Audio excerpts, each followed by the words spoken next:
નમસ્કાર, હું મનીષા ઠેસિયા. અમારી યુટ્યુબ ચેનલ ગુજરાત સમુદાયમાં આપનું સ્વાગત છે.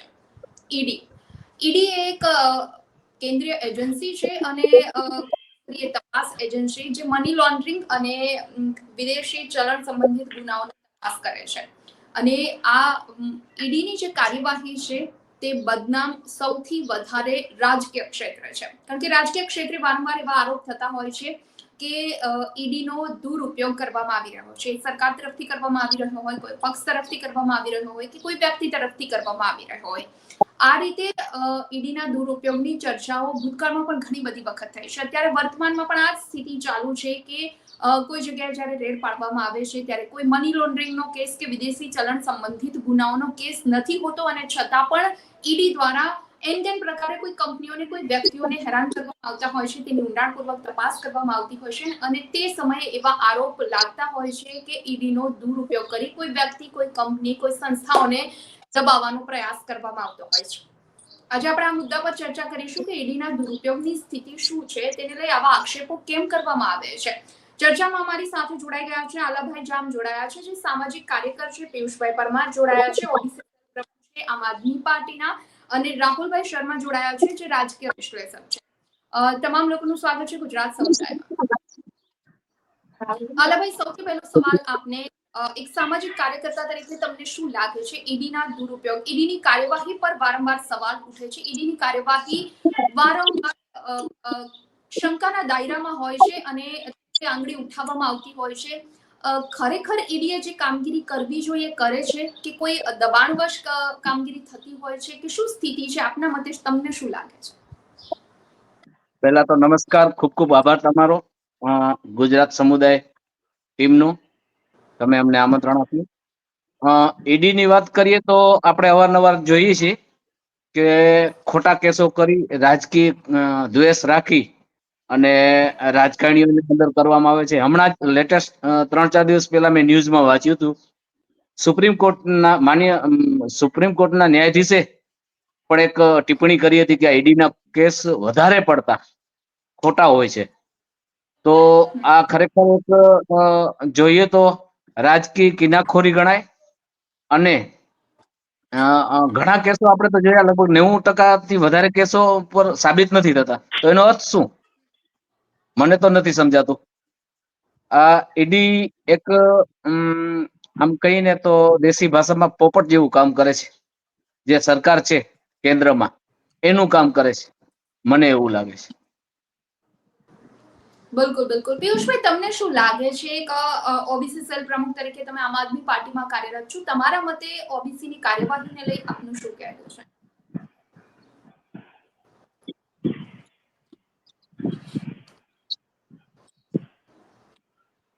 પિયુષભાઈ, આપનો અવાજ નથી આવી રહ્યો, મ્યુટ છે આપનું માઇક. અવાજ આવે છે? ઓકે, આવે છે. નમસ્કાર, આપનો ખૂબ ખૂબ આભાર ડિબેટમાં જોડાવા માટે. હવે રહી છે ઈડી, સીબીઆઈ કે સ્થાનિક કક્ષાએ પોલીસનું દબાણ. અવારનવાર જોઈએ છે ને છેલ્લા આ મન રસ્તે જોવામાં જયારે મળ્યું છે ત્યારે 2014 પછી પહેલાની રાજનીતિ આવી બેન મોટી, ત્યારે વિપક્ષ હોય કે સત્તામાં બેસેલા માણસો હોય ત્યારે ઈડી નો ખોફ બતાવો, સીબીઆઈ નો ખોફ બતાવો, આવી નબળી કક્ષાની રાજનીતિ ક્યારેય થઈ નથી. પરંતુ જ્યારથી ને આપણા ગુજરાતના યશસ્વી પ્રધાનમંત્રી માનનીય નરેન્દ્ર સાહેબ વડાપ્રધાન બન્યા છે ત્યારથી ને એક વિપક્ષમાં ડરનો માહોલ ઉભો કરવામાં આવી રહ્યો છે. એમાં ચાહે ઈડી ની વાત હોય, સીબીઆઈ ની વાત હોય કે સ્થાનિક કક્ષાના પોલીસની વાત હોય. આજે જ આપણે જોયું કે દુઃખ સાથે કહેવું પડે છે કે સામાન્ય ને ખેડૂતોનો અવાજ માનનીય ઈશુદાનભાઈ ગઢવી ગુજરાત સમાચારમાં પોતાનું સંજ્ઞાત કરે અને આજે સવારમાં ઈડીની રેડ પડે છે. આ અવાજને ક્યાંક દબાવવાની કોશિશ થઈ રહી છે. દુઃખ લાગે છે કે સામાન્ય લોકોનો અવાજ બને છે, મુખ્ય મુદ્દા ઉપર વાત કરે છે, અને વિપક્ષની ભૂમિકા પણ શું છે કે સરકારની જ્યાં ખોટું થતું હોય ત્યાં વિપક્ષની મજબૂત થાય તે અવાજ ઉઠાવવો, આ જ વિપક્ષનું કામ છે. અને સરકાર પણ બહુ ભાલીભતિયા જાણે છે. વ્યક્તિગત રાજનીતિની વાત કરું તો જ્યારથી રાજનીતિમાં આવ્યા ત્યારથી કામની રાજનીતિ કરી રહ્યા છીએ. પરંતુ હું જુનાગઢ જિલ્લાના માળિયાહાટીના તાલુકાથી બિલોંગ કરું છું. મેં આજથી 1.5 વર્ષ પહેલા એક ભ્રષ્ટાચાર ઉજાગર કર્યો, જે સોશિયલ મીડિયામાં ને ટીવીમાં ખૂબ ચાલ્યો. 25 કરોડનો ભ્રષ્ટાચાર હતો. બીજે દિવસે બીજેપીના કોઈ નેતાને કહેવાથી મારી ઉપર એક ખોટી ફરિયાદ દાખલ કરવામાં આવી, એટ્રોસિટીની. ફરિયાદનો સમય જે દર્શાવે છે કે 3:30 વાતને સાંભળજો બેન ધ્યાનપૂર્વક. 3:30 દેવગામમાં ફરિયાદ દાખલ કરવામાં આવે છે, જ્યારે મારી હાજરી જે સ્થળથી 30 કિલોમીટર દૂર સીસી કેમેરાની નીચે છે. હું પોલીસને બધા સીસીટીવી ફૂટેજ આપું છું, છતાં પણ પોલીસ એક પણ કાર્યવાહી કરતી નથી અને મને 12 દિવસ જેલમાં પૂરવાનું કામ કર્યું. આજે એ વાતને 1.5 વર્ષ થઈ ગયું છે. આ પોલીસે જે ખોટો કેસ કર્યો હતો એ બાબતે ખાલી એટલું ધ્યાન દોરવા માંગુ છું કે આજની તારીખે 1.5 વર્ષ થયા પછી પણ એ પોલીસ એ કેસમાં ચાર્જશીટ રજૂ નથી કરી શકી. એટલે આવા અનઘટ વ્યવહારો થવામાં આવી રહ્યા છે. મારી ઉપર આવા એક કેસ કરીને અત્યારે મને 6 તારીખે ડેપ્યુટી કલેક્ટરની એક નોટિસ મળે, જેમાં મને 5 જિલ્લા તળી પાર કરવાની નોટિસ મળે છે કે આપના ઉપર 5 ગુના છે અને 5 ગુનાને આધારે પોલીસે એવો નિર્ણય કરીને અમને મોકલ્યું છે કે તમે એમાં યોગ્ય જવાબ રજૂ કરો. તમને 5 જિલ્લા બાદ તળી પાર કરવાની પોલીસે દરખાસ્ત કરી. કહેવાનું એટલું જ છે, રાજનીતિ કરવા નીકળ્યા છીએ, આવો દુરુપયોગ યોગ્ય નથી. સત્તા સામે લડવા નીકળ્યા છીએ તો ખોટા કેસો અવારનવાર કરવાના છે અને ઈ કેસોને આધારે પછી તળી પાર હોય કે પાસા જેવી નિમ્ન કક્ષાની રાજનીતિ કરતા હોય તો બીજેપીના મિત્રોને પણ કહેવું છે કે આવી નિમ્ન કક્ષાની રાજનીતિ આવનારા ગુજરાતના ભવિષ્ય માટે અને ભારતના ભવિષ્ય માટે યોગ્ય નથી. બિલકુલ બિલકુલ સાચી વાત છે ભાઈ આપની. રાહુલ શર્મા રાષ્ટ્રીય વિશ્લેષક આપણી સાથે જોડાયેલા છે. રાહુલભાઈ, તમારા મતે તમને શું લાગે છે, કારણ કે ઈડી અને સીબીઆઈ ની કાર્યવાહી હંમેશા શંકાના દાયરામાં હોય છે, તેના પર વારંવાર આંગળીઓ ઉઠતી હોય છે કે રાજકીય દબાણ કામગીરી કરવામાં આવે છે, વિરોધ પક્ષને દબાવવાનો પ્રયાસ સરકાર તરફથી કરવા માટે ક્યાંક ને ક્યાંક ઈડી નો દુરુપયોગ કરવામાં આવે છે, સીબીઆઈ નો દુરુપયોગ કરવામાં આવે છે. આવા જે આરોપો લગાવવામાં આવે છે એને લઈ આપનું શું કહેવું છે? હવે આમાં એવું છે મેડમ કે ઈડી જે છે એક સરકારી સંસ્થા છે અને એ પૂરું એનું કામ કરી રહી છે. બસ ફરક એટલું છે કે જે સરકારી સંસ્થા હોય છે એમનું કામ એ હોય છે કે નિષ્પક્ષ રૂપે કામ કરવાનું હોય છે. પણ આજની તારીખમાં આપણે જોવા જઈએ તો ઈડી છે, સીબીઆઈ છે, આ બધી જે સંસ્થાઓ છે એ કઠપુતલી બની ગઈ છે. ઈડી નું જે મેઇન ગઠન થયું હતું ને એ એના કારણે થયું હતું કે ફાઇનાન્શિયલ ક્રાઇમ આપણે રોકી શકીએ એના માટે. પણ આજની તારીખમાં આપણે જોવા જઈએ તો ઈડી જે છે એ ફાઇનાન્શિયલ ક્રાઇમમાં કોઈ એનો ધ્યાન જ નથી, ફોકસ જ નથી. એનું ખાલી એક જ વસ્તુમાં ધ્યાન છે કે ઉપર સરકારનો શું આદેશ આવે છે ને એનું અમારે પાલન કરવાનું છે. અત્યારે જીએસટીવી ઉપર જે રેડ પાડી, મેં તો જયારે સાંભળ્યું તો મને એ વસ્તુ ના સમજાય કે ત્યાં કયું ફાઇનાન્શિયલ ક્રાઇમ થાય છે કે ત્યાં એમને રેડ પાડવાની જરૂર પડી. એના સિવાય જયારે ઈડી ની ચર્ચા થઈ તો મેં ઈડી ના વિષયમાં જાણકારી ભેગી કરી. મને ખબર પડી કે ઈડી જેટલા બી વધારે કરતા રાજનેતાઓ છે એમના ઉપર જે બી કાર્યવાહી કરે છે એ કાર્યવાહી સતત ખોટી જ પડે છે. આજની આપણે જોવા જઈએ તો આમ આદમી પાર્ટીના આપણા અરવિંદ કેજરીવાલ ના ઉપર 2021-22માં ઈડીએ જે છાપામારી કરી તે ઇલ્ઝામો લગાયા હતા. આજે તમે ગૂગલ ઉપર એને સર્ચ કરવા જશો ને તો એમાં લખેલું આવે છે કથિત રૂપથી રાજનીતિક. એટલે તમે વિચારો કે આ તો ઠીક છે આપણા દેશની વાત છે, ક્યાંક વિદેશથી કોઈ માણસ સર્ચ કરતો હોય કે દિલ્હીમાં આ બધું થયું હતું તો શું છે, ગૂગલ ઉપર સર્ચ કરે એટલે એમાં લખેલું આવે કે કથિત રૂપથી રાજનીતિક આરોપ લગાવવામાં આવ્યા હતા.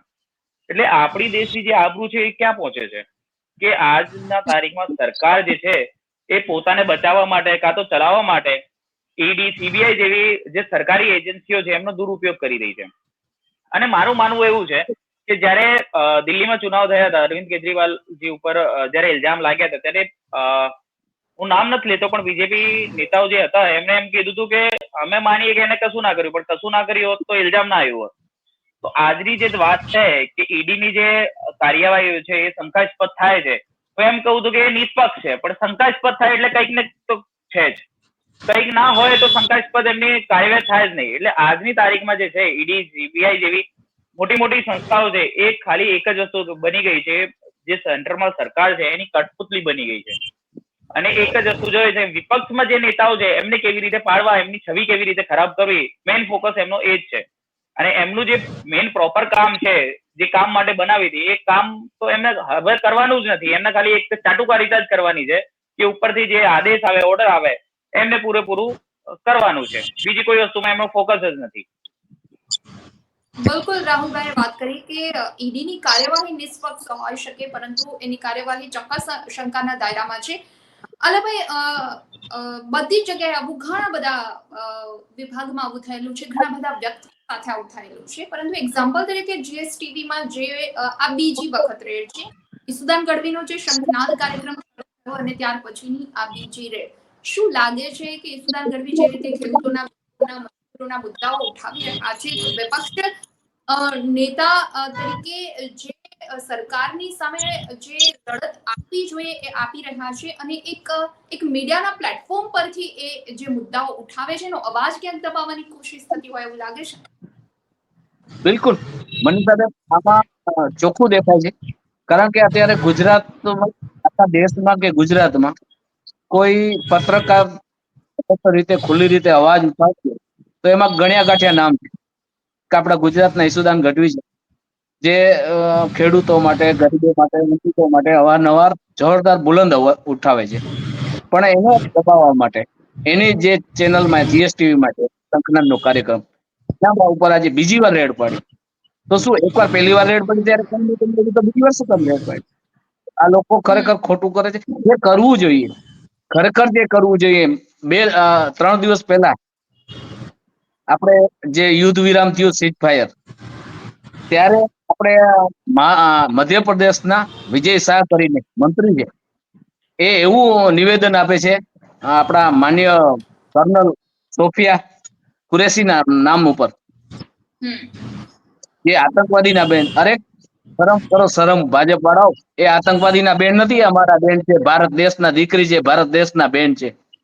એના ઉપર કાર્યવાહી નહીં કરે, એ મંત્રીને રાજીનામું નહીં આપે, એના ઉપર એફઆઈઆર દાખલ નહીં કરે.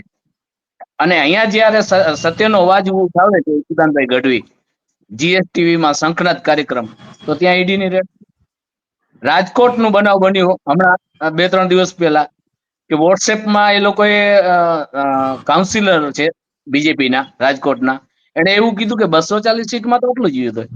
મજાક કરો છો? યુદ્ધને મજાક કરો છો? આર્મીનું મજાક કરો છો તમે?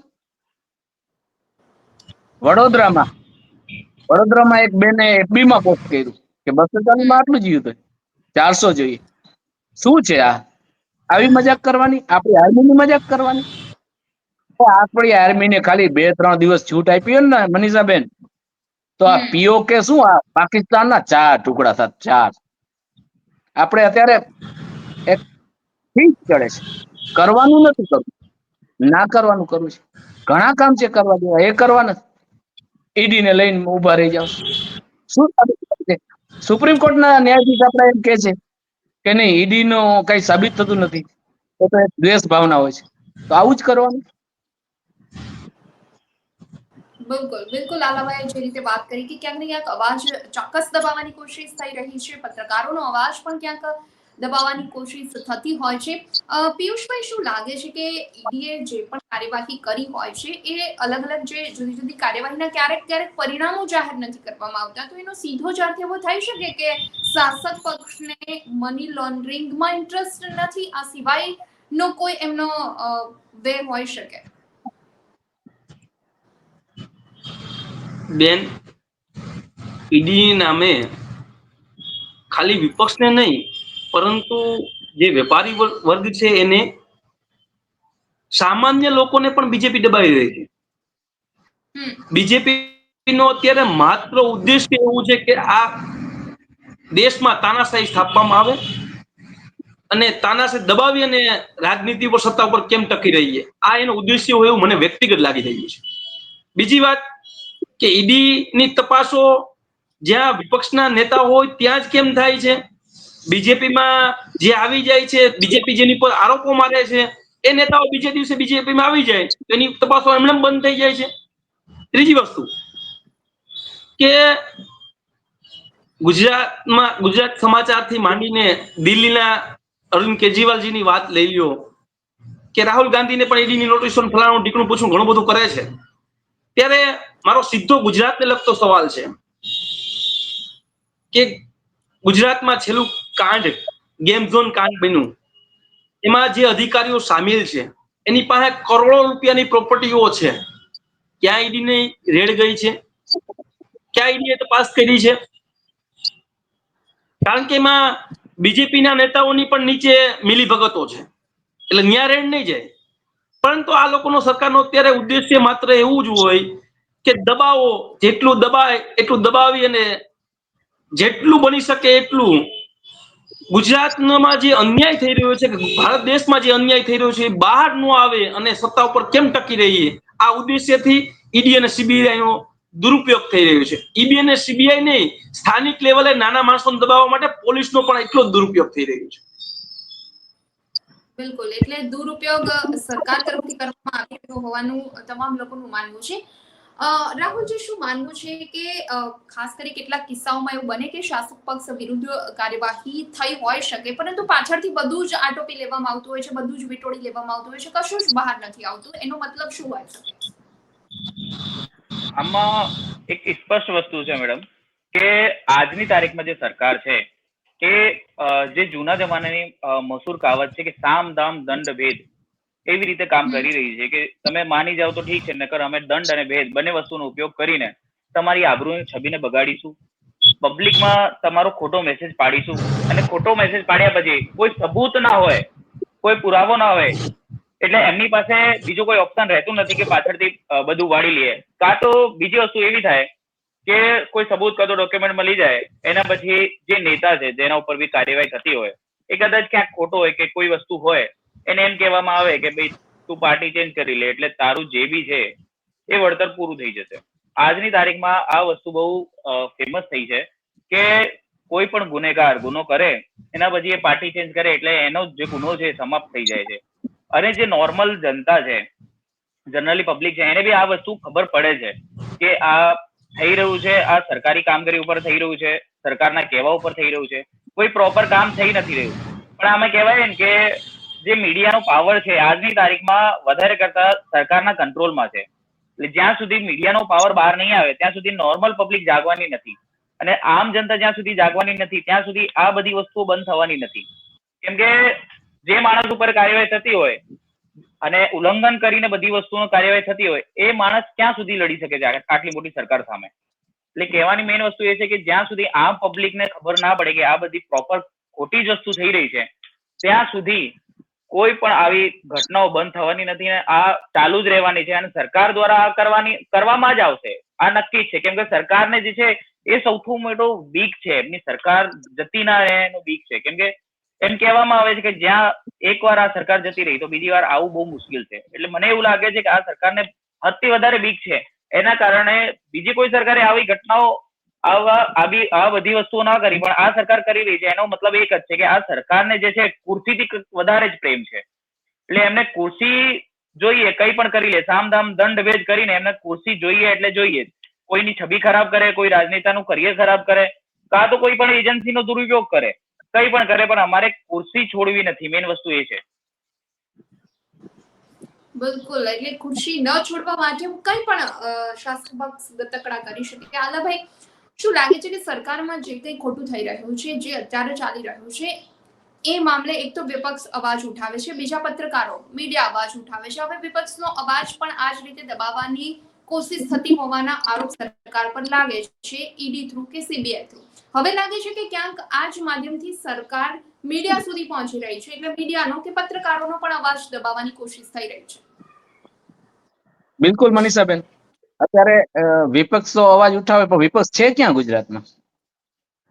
એક ધારી ભાજપની બધી સીટ 162 સીટ 182 માંથી બીજેપીની છે, તો વિપક્ષ અવાજ ઉઠાવે તો ઉઠાવે ક્યાં? ઉઠતું નથી પૂરતું અવાજ. બીજું, મીડિયામાં જે તે મીડિયા છે, જે સારી મોટી મોટી ચેનલોના નામ નથી લેવા મારે, એ શું કરે છે? કેવા ગતકડા ચલાવે છે? બધાને ખબર છે, આખી ગુજરાતની પ્રજા સમજે છે. નથી સમજતું એવું કોઈ નથી હો. અત્યારે બધું બધાના હાથમાં મોબાઈલમાં આવી ગયું છે.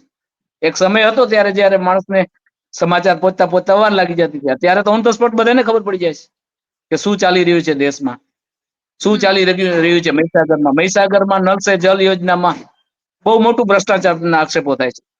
કોણ કરશે તપાસ? કોણ કરશે તપાસ? કઈ એજન્સી ત્યાં જશે? એ એના ભાજપના મંત્રી છે. કોણ ભાજપના મંત્રીને પૂછે ભાઈ? અહીંયા તો કોઈક નાનો માણસ હોય પિયુષભાઈ જેવો તો એના કોલર પકડી લેવાના છે. નાના વ્યક્તિ હોય, નાના પત્રકાર હોય તો એને હેરાન કરવાના છે, પરેશાન કરવાના છે. તમને પણ ખબર હશે કેટલાક સારા ન્યૂઝ એન્કરો બિચારા અત્યારે યુટ્યુબ ચલાવે છે. શા માટે? સારી પોસ્ટમાં હતા, સારી રીતે અવાજ ઉઠાવતા હતા, એને બધાને બેસાડી દેવામાં આવ્યા છે. એ ઘરે બેઠા બિચારા યુટ્યુબ ચલાવે છે. પણ પબ્લિક સમજે છે, પબ્લિક જાગી ગઈ છે અને પબ્લિક આનો જવાબ 110% આપશે આવનારી ચૂંટણીઓમાં. મને નથી લાગતું કે આટલું બધું પ્રજા સહન કરે. કેટલું કોઈ સહન શક્તિની એક હદ હોય છે બેન. આ તો હવે હદ ઉપર ચાલે છે. ભ્રષ્ટાચાર તો ચરમસીમાએ છે. તમે સિટીમાં જુઓ, એક ઇંચ વરસાદ, કમોસમી વરસાદ, 1.5 ઇંચ કમોસમી વરસાદ થાય તો જ્યાં અહીંયા ગટરો છલકાઈ જાય, રોડ પર પાણી ભરાઈ જાય, કે કોઈ હાલી ન શકે એવી સ્થિતિ છે. બહુ હાલત ખરાબ છે બેન. બિલકુલ. એટલે બધી જ જગ્યાએ પરિસ્થિતિ ખરાબ છે. પિયુષભાઈ, શું લાગે છે ઈડી પર જે પણ આરોપો લાગતા હોય છે એમાં ઘણા બધા મુદ્દાઓ જવાબદાર છે. એમાંના એવું કહી શકાય કે એક તો રાજકીય દબાણ, ખૂબ તપાસ છે તેને ખૂબ લાંબી ચલાવવી, અચ્છા તપાસ થયા બાદ એના પરિણામો જાહેર ન કરવા, યોગ્ય દિશામાં તપાસ થતી હોય છે અને અચાનક જ કોઈ રાજકીય દબાવ આવી જાય અને તે તપાસ અટકી જાય અથવા ફંટાઈ જાય. આવા બધા જ મુદ્દાઓના કારણે જ એવું લાગે છે કે ઈડી પર આવા આરોપો લાગે છે.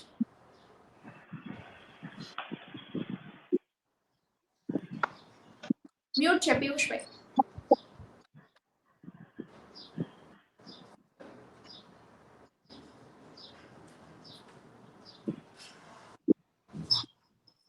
જી હા બેન, ખાલી ઉપર લેવલ થી એવું આખું ગોઠવવામાં આવી રહ્યું છે કે કોઈ પણ પ્રકારે તમે હેરાન પરેશાન કરો અને લોકોનો અવાજ ઉઠાવવાનો માણસ જ કોઈ સામે વધવો ન જોઈએ. એને કેમ પ્રકારે કોઈ પણ રીતે હેરાન કરો, ચાહે ઈડી થી કરો, ચાહે સીબીઆઈ થી કરો, એ માણસ બોલવો ન જોઈએ. જે માણસ બોલે છે, જે જનતાનો અવાજ ઉઠાવે છે, એની પર કંઈક ને કંઈક ભાજપ દ્વારા કંઈક ને કંઈક રેડો કરવામાં આવી રહી છે. ત્યારે મારે દુઃખ સાથે કહેવું પડે છે અને ખૂબ દુઃખ થાય છે કે તમે અંગ્રેજો પણ આ ભારત દેશની જનતાનો અવાજ ક્યારે દબાવી નથી શક્યા. ભલે વાર લાગી હતી, સમય લાગ્યો હતો, એમ હવે પણ ભાજપનો પણ સમય ભરાઈ ગયો છે. કેટલો સમય લોકો અન્યાય સહન કરશે? અને મોંઘવારીની માર કેટલી છે. આજે જ મેં એક સમાચાર વાંચ્યા કે અધિકારીઓએ શ્રીનો ભથ્થા અને નાસ્તાના ખર્ચામાં 2.5 ગણો વધારો કરવામાં આવ્યો, એટલે 250 ગણો. એટલે અધિકારીઓને પણ હવે અત્યારે મોંઘવારી પોસાઈ નથી રહી. ત્યારે સરકારને એટલી વિનંતી છે કે તમે ઈડી અને સીબીઆઈ ના દુરુપયોગનો બંધ કરી અને જનતાના હિત માટે હજી કંઈ પણ થઈ શકતું હોય સારું તો કરવાના પ્રયત્ન કરો. આવનારા સમયમાં 30 વર્ષ તમારી સત્તા ગુજરાતમાં રહી છે. લોકો તમને ક્યાં મોઢેથી તમારી સારી વાત કરી શકે એવા કંઈક પ્રયત્ન કરી લ્યો. આપના પ્લેટફોર્મના માધ્યમથી ભારતીય જનતા પાર્ટીના શીર્ષ નેતૃત્વને મારે એટલી વિનંતી છે કે કાંઈક તો એવું કામ કરીને જાઓ જેથી જનતા તમને આવનારા સમયમાં કંઈક સારું તો કે. એટલી જ મારી વાત છે. બિલકુલ.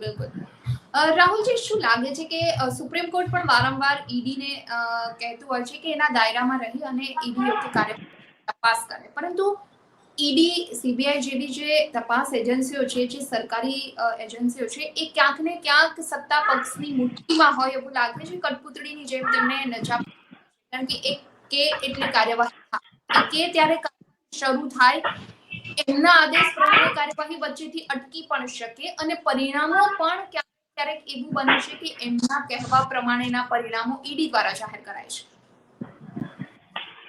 બિલકુલ. હવે અત્યારે થોડીક વાર પહેલા જ મેં કીધું કે આરોપ લાગે છે એટલે કંઈક ના કંઈક તો હશે જ. એટલે આજની તારીખમાં આપણે જોવા જઈએ તો મોટામાં મોટી સરકારી એજન્સી જે છે એ સરકારની કઠપુતલી બની ગઈ છે. સુપ્રીમ કોર્ટના આટલા બધા આદેશો આવે છે, આટલા બધા જે બી નિર્દેશ આવે છે, એના પ્રમાણે જે જાહેર જનતા છે એને ખબર પડી રહી છે આજની તારીખમાં કે આ જેટલી બી સરકારી એજન્સીઓ છે એમનો દુરુપયોગ જ થઈ રહ્યો છે, એના સિવાય કોઈ બીજી વસ્તુ થઈ જ નથી રહી. એના સિવાય આજની તારીખમાં આપણે જોવા જઈએ તો ઓલમોસ્ટ બીજેપી સરકાર ખાસા 20-22 રાજ્યોમાં બીજેપી સરકાર છે. પણ મારું માનવું અને મને જાણવાની બહુ ઈચ્છા છે ખરેખર કે ગુજરાતમાં જયારે મોદી સાહેબ હતા ત્યારે બહુ સારું કામ થયું, એના કારણે એમનું સેન્ટ્રલમાં સરકાર બની, આટલું મોટું નામ થઈ ગયું, આટલી મોટી પાર્ટી થઈ ગઈ. પણ એમને સેન્ટ્રલમાં ગયા પછી હું ગુજરાતમાં છું, ગુજરાતમાં કયું કામ થયું છે મારે જાણવાની બહુ ઈચ્છા છે. ગુજરાતમાં આજની તારીખમાં કોઈ મોદી સાહેબ પછી કોઈ પણ નેતામાં કે કોઈ પણ સીએમ આવ્યો હોય કે કોઈ પણ બીજો નેતા આવ્યો હોય પણ કોઈ પ્રોપર કામ થતું નથી. જયારે કોઈ કામ ના થાય ત્યારે શું કરવાની છે જનતા? સરકાર ચેન્જ કરવાની છે. તો જે જનતા સરકાર ચેન્જ કરવાની છે કેમ કે કામ થતું નથી, અને મોદી સાહેબના નામથી ક્યાં સુધી આ લોકો વોટ બેંક ભેગી કરવાના છે? એક વસ્તુ છે. એટલે ક્યાંક ને ક્યાંક આ રાજનેતાઓને બી ખબર પડી રહી છે કે અમારાથી કોઈ કામ કાં તો થઈ નથી રહ્યું, કાં તો આ લોકો જાણી જોઈને કરી નથી રહ્યા. તો એમને એમની ખુરશી બચાવવા માટેનો આ બધી વસ્તુઓનો દુરુપયોગ કરવો બહુ જ જરૂરી છે. કેમ કે બીજેપી સરકાર કાં તો મોદી સાહેબને બી આ વસ્તુની ખબર છે કે ગુજરાત જે છે એમનું ગઢ છે. ગુજરાતમાં એકવાર જે એમની સરકાર જતી રહી તો ખાસું મોટું ઇમ્પેક્ટ આવશે. એના કારણે આ લોકો શું કરી રહ્યા છે કે એમની ખુરશીને બચાવવા માટે કાં તો એમને આ રાજ્યની સરકારને બચાવવા માટે આ લોકો સરકારી જે એજન્સીઓ છે એમનો દુરુપયોગ કરીને જે સામે કોઈ સારો નેતા આવી રહ્યો છે જેમનો સામનો કરી શકે છે એમને દબાવી રહ્યા છે, કાં તો એના ઉપર કોઈ ખોટા ચાર્જીસ નાખીને એને પોતાની પાર્ટીમાં ઇન્ક્લુડ કરવાનો ઓફર આપી રહ્યા છે. અને જે કોર્ટ છે આજની તારીખમાં આપણે સુપ્રીમ કોર્ટની વાત કરવા જઈએ કે સુપ્રીમ કોર્ટે આ આદેશ આપ્યો, તો સુપ્રીમ કોર્ટ છે એ સૌથી મોટો ન્યાયાલય કહેવાય આપણા દેશમાં. તે સૌથી મોટો ન્યાયાલય આપણા દેશનો આ વસ્તુ કહેતો હોય કે ઈડીના જે ચુકાદાઓ છે એ ખોટા છે, જે બી કેસો થાય છે ખોટા છે. એટલે સૌથી મોટી વસ્તુ એ છે કે ઈડી શું કરી રહી છે? એ ખાલી કઠપુતલી બનવા માટે ઈડીને બનાવવામાં આવી હતી, કાં તો જે પગાર આપવામાં આવે છે એમના અધિકારીઓને એમને ખાલી રાજનેતાઓની વાત માનવા માટે પગાર આપવામાં આવે છે. મારું માનવું એવું હતું કે જે સરકારી એજન્સીઓ છે કોઈની સાંભળતી નથી. જેમ આપણે મારે કેવું ના જોઈએ પણ નરસિંહ રાવ હતા, એમની સરકારમાં 133 કરોડનું કૌભાંડ થયો હતો યુરિયાનું, અને એ કૌભાંડમાં જે પૈસા હતા એમના દીકરાના અકાઉન્ટમાં ગયા હતા. એટલે કોર્ટે એમના દીકરાને જેલમાં નાખ્યો હતો અને એક ખાસા ટાઈમ સુધી જેલમાં જ હતો. એટલે એક તરફ તો એ છે પહેલાની જે સરકારો હતી, પહેલાનો જે સમય હતો કે પીએમ નો દીકરો પણ જેલમાં હતો, અને આજની તારીખ છે કે જે બીજેપી નોર્મલ નેતા હોય એમના ઉપર બી કોઈ કાર્યવાહી થતી નથી. અને જેટલી પણ એજન્સીઓ છે આજની તારીખમાં એ કામ કરી જ નથી રહી, પ્રોપર ચાટુકારીતા જ કરી રહી છે. નકર જે ચાટુકારીતા આ વસ્તુ પહેલા હોત તો યુરિયા જેવા કાંડો બહાર ના આવ્યો હોત, પીએમ નો દીકરો જેલમાં ના ગયો હોત. પણ આજની તારીખમાં કોઈ બીજેપી નો નેતા કાં તો કોઈ પણ નોર્મલ પર્સન જે કાર્યકર્તા હોય એ ઉપરથી ફોન કરાવી દે છે અને એજન્સીઓ એમનો કેસ દબાવી દે છે. એટલે આ વસ્તુ બહુ જ, એટલે મારું માનવું એ છે કે બહુમાં બહુ ખરાબ વસ્તુ છે. કેમ કે આ દેશની જનતા સાથે દગો થઈ રહ્યો છે. તમારા અને મારા જેવા માણસ સાથે દગો થઈ રહ્યો છે કે તમે ને હું આજની તારીખમાં જે ટેક્સ ભરીએ છીએ, જે પૈસાનો ટેક્સ ભરીએ છીએ, જે કામગીરી કરીએ છીએ, કાં તો તમારા અને મારા વચ્ચેથી કોઈ બહુ સારો નેતા નીકળે છે કે અમારી જે જનતા છે નોર્મલ એનું કંઈક ભલું કરે, સારું કરે અને એના માટે કાર્ય કરે, એને અવાજ દબાવવામાં આવે છે. તો હવે વિચારવા જેવી વસ્તુ એ છે કે બીજેપી શું કરવા માંગે છે? કાં તો એ ભ્રષ્ટાચાર વધારી રહી છે, કાં તો એ એના પોતાની સરકાર સિવાય કોઈ બીજાની સરકારને ઓપ્શન આપવા જ નથી દેવાના. તો લોકતંત્ર નો મતલબ શું? એના કરતા તમે લોકતંત્રને બહાર કાઢી નાખો, ડિક્ટેટરશીપ ઘોષિત કરી નાખો કે અમારી ડિક્ટેટરશીપ, અમારી સરકાર ને અમારી જ બધી વસ્તુ રહેશે. આ લોકતંત્રમાં જે વોટ બેંક, જે વોટિંગ થાય છે એમાં જે ખર્ચો થાય છે એ બંધ થઈ જાય છેલ્લે. તમારે આવી રીતે સરકાર ચલાવવાની હોય. અને આ વસ્તુમાં આજની તારીખમાં તમે ને હું, તમારા મારા જેવા 4 માણસો ચર્ચા કરી રહ્યા છે. આ જ વસ્તુ કાલે 400 ને પરમ દિવસે 4 લાખ ને 4 કરોડ લોકો ભેગા થઈને આ ચર્ચા કરવાના છે. કેમ કે લોકોને હવે ધીમે ધીમે ખબર પડી રહી છે કે સરકાર જે પહેલા હતી શરૂમાં કામ સારું કર્યું, પણ હવે તો ખાલી ડિક્ટેટરશીપ જ ચાલી રહી છે. એટલે આજ નહીં તો કાલ આનો પ્રભાવ દેખાવાનો નોર્મલ જનતાને. સરકારને બહુ મોટો ઇફેક્ટ દેખાવાનો. સરકાર એમ વિચારે છે કે અમારી સીટ બચી રહી છે આનાથી, લોકોની અવાજ દબાવવાથી, પણ જ્યારે તમે લોકોની અવાજ દબાવવાનું કામ શરૂ કરો ને ત્યારે લોકો જ્વાલામુખીની જેમ ભડકે છે. અને જ્યારે જ્વાલામુખી વિસ્ફોટ થાય ને એટલે મોટામાં મોટો કઈ બી વસ્તુ હોય નષ્ટ જ થવાનું છે. આજ નહીં તો કાલે. મારું માનવું એવું છે કે જ્યારે બી જનતા પૂર્ણ રીતથી જાગૃત થશે ને એટલે સરકારની ધજિયા ઉડાડી નાખશે અને એક જ ઝટકામાં સરકારને સાઈડમાં મૂકી દેશે અને એને સમજાવી દેશે કે જે સરકારી એજન્સીઓ છે એ ખાલી સરકારી એજન્સીઓ છે અને પ્રોપર કામ કરવા માટે છે. રાજનેતા ઉપર અને આમ જનતા ઉપર એના માટે બંને જણા સરખા જ છે. કોઈ અલગ નથી કે રાજનેતા અલગ હોય કે જનતા અલગ હોય. બંને ઉપર કોઈ અલગ અલગ કાર્યવાહી નહીં. એક જ કાર્યવાહી થાય. કોઈ પણ નોર્મલ પર્સન ભ્રષ્ટાચાર કરે કાં તો કોઈ રાજનેતા ભ્રષ્ટાચાર કરે, એની એક જ કાર્યવાહી છે. આજે નહીં તો કાલે જે આમ જનતા ઉભી થશે ને એ દિવસ મારું માનવું એવું છે કે સરકારને સાઈડમાં થવા સિવાય બીજો કોઈ ઓપ્શન નહીં આવે. બિલકુલ, એટલે કાર્યવાહી સમાન રીતે થવી જોઈએ કે કોઈ રાજકીય નેતા હોય કે આમ જનતા. અલાભાઈ, છેલ્લો સવાલ આપનો, ટૂંકમાં કહેશો એક સામાજિક કાર્યકર્તા તરીકે કે આ સમગ્ર મુદ્દાને લઈ આપ ગુજરાત સમુદાયના પ્લેટફોર્મ પરથી સંદેશ આપવા માંગો છો? જી, ગુજરાત સમુદાયનો ખૂબ ખૂબ આભાર એકવાર તો. બીજું, તમે આવા મુદ્દા ઉઠાવતા રહેજો બેન, કારણ કે અત્યારે ઘણા મુદ્દાઓ, ઘણા પ્રશ્નો ચાલુ જ રહે છે. આજે ઈડીની રેડ થઈ છે, એના પછી ઘણા પ્રશ્નો ચાલુ રહે છે. એના પ્રશ્નો તમે ઉઠાવતા રહો એવી અમારી શુભેચ્છા છે. અને ગુજરાતની જનતાને અપીલ કરું છું કે બીજું કંઈ આપણે ન કરી શકીએ, અત્યારે સોશિયલ મીડિયાનો જમાનો છે, તો આપણા એરિયામાં, આપણા વિસ્તારમાં જે ખોટું થતું હોય, જ્યાં ખોટું થતું હોય ત્યાં આપણે અવાજ ઉઠાવવું જોઈએ. આપણાથી કંઈ ન થાય તો વોટ્સએપમાં, ફેસબુકમાં આપણે એક વિડીયો તો અપલોડ કરી શકીએ ને, એક મેસેજ તો ટાઈપ કરીને મૂકી શકીએ કે અહીંયા આ ખોટું થાય છે. આપણે પણ સરકારના કાન પકડવાની જરૂર છે. જાગૃત બને પબ્લિક તો સરકારને પણ કામ કરવું પડશે. બિલકુલ પિયુષભાઈ, રાહુલ શર્મા અને આલમભાઈ, આપનો ખૂબ ખૂબ આભાર. આપનો કિંમતી સમય આપી અમારી સાથે ચર્ચામાં જોડાયા. તો સરવાળે વાત એ જ છે કે ઈડીની કાર્યવાહી શંકાના દાયરામાં હંમેશા રહેલી છે. વારંવાર તેના પર સરકારનું દબાણ કે રાજકીય દબાણમાં આવી તે કામગીરી કરે છે અને સરકાર પર આક્ષેપ એ લાગે છે કે વિપક્ષને કે પછી પત્રકારોને દબાવવા માટે ક્યાંક ને ક્યાંક સરકાર ઈડીનો દુરુપયોગ કરે છે. અત્યારે ચર્ચામાં બસ આટલું જ, પરંતુ આપના પણ કોઈ આવા મુદ્દા હોય કે જે મુદ્દા સાથે આપ અમારી સાથે ચર્ચામાં જોડાવા ઈચ્છતા હોય તો અમે સ્ક્રીન પર જે WhatsApp નંબર આપી રહ્યા છું તેના પર આપ અમારો કોન્ટેક્ટ કરી શકો છો. આ ડિબેટ જો આપને પસંદ આવી હોય તો વિડીયો શેર કરવાનું ભૂલશો નહીં અને ખાસ અમારી ચેનલ ગુજરાત સમુદાયને આપ સબસ્ક્રાઇબ કરી લેશો. નમસ્કાર.